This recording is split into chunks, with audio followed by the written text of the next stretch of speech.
모든 것이 내게 가하나 다 유익한 것이 아니요 모든 것이 내게 가하나 내가 무엇에든지 얽매이지 아니하리라. 음식은 배를 위하여 있고 배는 음식을 위하여 있으나 하나님은 이것저것을 다 패하시리라. 몸은 음란을 위하여 있지 않고 오직 주를 위하여 있으며 주는 몸을 위하여 계시느니라. 하나님이 주를 다시 살리셨고 또한 그의 권능으로 우리를 다시 살리시리라. 너희 몸이 그리스도의 지체인 줄을 알지 못하느냐? 내가 그리스도의 지체를 가지고 장녀의 지체를 만들겠느냐? 결코 그럴 수 없느니라. 장녀와 합하는 자는 그와 한 몸인 줄을 알지 못하느냐? 일러스되 둘이 한 육체가 된다 하셨나니 주와 합하는 자는 한 영이니라. 음행을 피하라. 사람이 범하는 죄마다 몸 밖에 있거니와 음행하는 자는 자기 몸에 죄를 범하느니라. 너희 몸은 너희가 하나님께로부터 받은 바 너희 가운데 계신 성령의 전인 줄을 알지 못하느냐? 너희는 너희 자신의 것이 아니라 값으로 산 것이 되었으니 그런즉 너희 몸으로 하나님께 영광을 돌리라.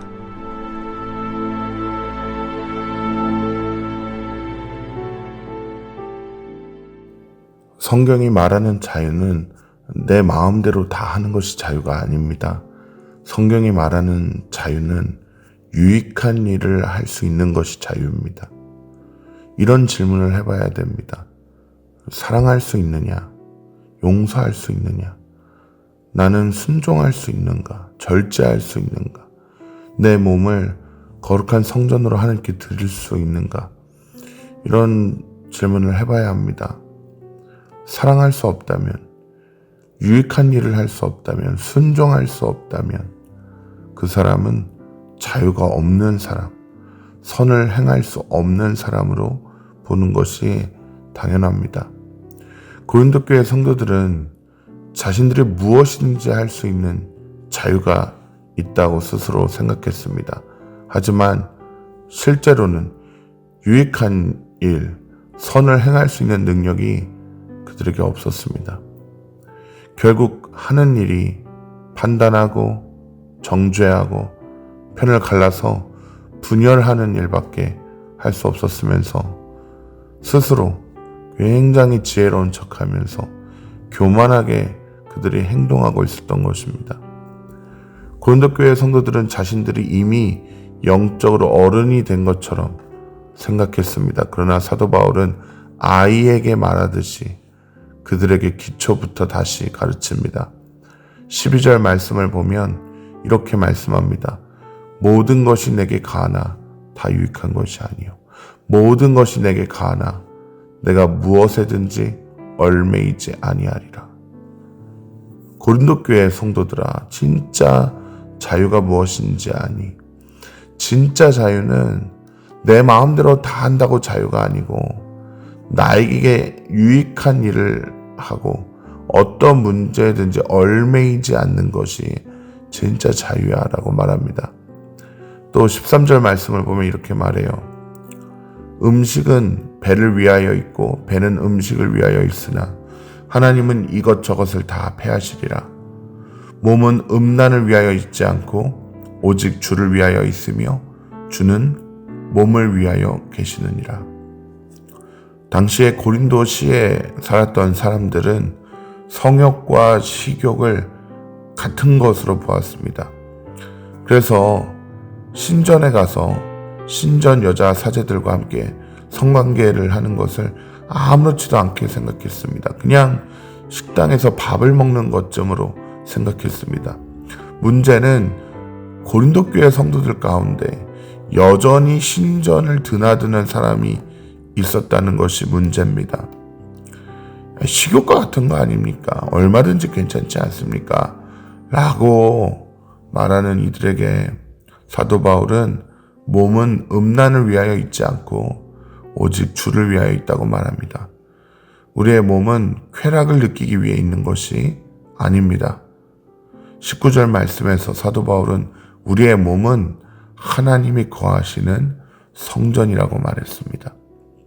구약시대 지성소에 임하셨던 하나님의 영이 오늘날 우리의 몸에 거하십니다. 따라서 우리의 몸이 창녀와 합하거나 탐욕과 합하거나 미움과 합하거나 이렇게 죄와 합하는 것은 명백하게 하나님께 죄를 짓는 일이 됩니다. 예수님과 합하여 예수님과 하나가 되는 세례를 받은 사람은 그의 몸으로 하나님께 영광을 돌리는 것이 당연하고 마땅한 일인 것입니다. 사랑하는 청년 여러분, 육체를 제어하는 일이 참 어렵게 느껴질 때가 많이 있죠. 알기는 다 알고 있는데 무엇이 하나님을 기쁘시게 하는 일인지 잘 아는데 욕망을 제어하지 못하고 삶이 무너질 때가 있을 것입니다. 본질적으로 죄를 죽이기 위해 성령을 따라 죄를 죽이는 훈련이 필요한데, 그런데 그런 훈련에 앞서 우리가 먼저 좀 해야 될 일이 있습니다. 우리는 우리의 죄와 욕망에 대해서 어쩔 수 없다는 식의 태도를 가져서는 안 됩니다. 우리는 욕망을 제어할 수 없다. 나는 성욕을 어떻게 할 수 없다. 탐심을 제어할 필요는 없다. 그냥 하고 싶으면 하는 거다. 사고 싶으면 다 사는 것이다. 먹고 싶으면 다 먹는 것이다. 저 사람이 미움받을 만한 일을 했으니까 나는 미워할 수밖에 없다. 죄를 지을 수밖에 없다. 죄를 지어도 얼마든지 괜찮다. 어차피 주일에 교회 가서 회개하면 된다. 이런 식의 사고는 매우 곤란합니다. 전혀 성경적이지 않습니다. 우리의 죄 때문에 예수님이 죽으셨는데 예수님을 정말 믿는다면 예수님을 죽게 만든 그 죄에 대해서 어떻게 죄를 지을 수밖에 없는 거라고 말할 수 있습니까? 예수님을 정말 믿는다면 그렇게 말할 수 없죠. 정말 믿는다면 죄를 이기지 못하더라도 죄를 향한 미움을 가질 수밖에 없는 것이 성도입니다. 나중에 이 부분을 따로 다루는 일이 있을 겁니다. 그렇지만 오늘 우리가 하나님 앞에서 정말 나는 자유의 능력을 가진 사람인가? 유익한 일을 할 수 있는 사람인가? 생각하면서 내가 무엇이든지 할 수 있다고 생각하는 우리의 교만과 잘못된 생각이 꺾일 수 있기를 바랍니다.